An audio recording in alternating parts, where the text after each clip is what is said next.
پھر وہ زلیخا سے تصدیق کی گئی اور زلیخا نے اپنے جرم کا اقرار کیا، اور یوسف علیہ السلام جو ہے نا وہ بطور قیدی پیش نہیں ہوئے، بطور ملزم پیش نہیں ہوئے، بطور مجرم پیش نہیں ہوئے، اور یوسف علیہ السلام جو ہے نا بطور جو ہے نا بے گناہ، بلکہ الٹا جو بادشاہ تھا وہ قصوروار نکلا کہ اس نے ایک انسان کو بے گناہ جیل میں رکھا، بے گناہ قید میں رکھا، تو بادشاہ اس کا دیندار تھا، یوسف علیہ السلام کسی کے دیندار نہیں تھے، اور یوسف علیہ السلام بڑے پروقار عزت کے ساتھ اور جو ہے نا اور بلند مرتبے کے ساتھ جو ہے نا بادشاہ کے سامنے پیش ہوئے، اور یوں یوسف علیہ السلام کی عزت کو اللہ نے بلند فرمایا۔ تو اور اس میں استعمال کون ہوا؟ شیطان۔ یوسف علیہ السلام کو وہ عزت ملنے میں، وہ وزیر بننے میں، پھر بادشاہ بننے میں اللہ نے شیطان کو استعمال کیا۔ شیطان اگر جو ہے نا اگر وہ پہلے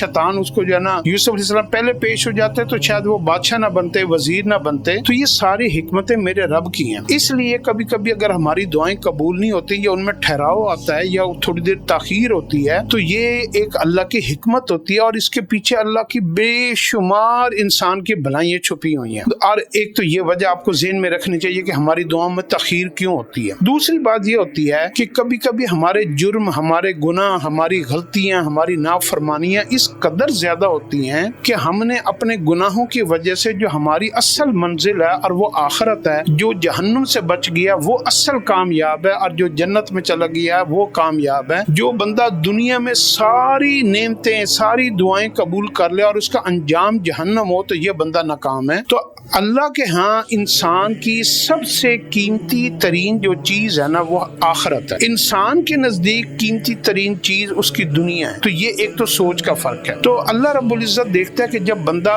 دعا مانگنا شروع کرتا ہے نا تو اللہ سب سے پہلے اس کی قیمتی چیز وہ جو اپنی کھو بیٹھا ہے، نقصان کر بیٹھا ہے، اور اس کا جو ہے نا بہت بڑا جو ہے نا اس کا انجام برا ہونے والا ہے، تو اللہ سب سے پہلے جو اپنے گناہوں سے اس نے جہنم کو بھڑکایا ہے، تو جب بندہ دعا مانگنا شروع کرتا ہے نا تو اللہ پہلے اس کے گناہوں کو معاف کرنا شروع کرتا ہے۔ تو یہ بھی دعاؤں کے بدلے میں ہوتا ہے۔ پھر جب اس کے گناہ معاف ہو جاتے ہیں پھر اللہ اس کے بعد اس کی جہنم کو بجھانا شروع کرتے ہیں، پھر اس کی وہ دعا مانگنا چھوڑتا نہیں ہے، دعا مانگتا رہتا ہے، پھر اس کی جہنم بجھ جاتی ہے، پھر اس کے بعد اللہ اس کی سب سے قیمتی ترین چیز بنانا شروع کرتا ہے، اور وہ جنت ہے۔ وہ دعا مانگتا رہتا ہے اور اللہ اس کی جنت کے اندر اس کی نعمتیں اور اس کے پھل اور اس کا جنتی لوگوں میں اس کا نام شامل کرنا شروع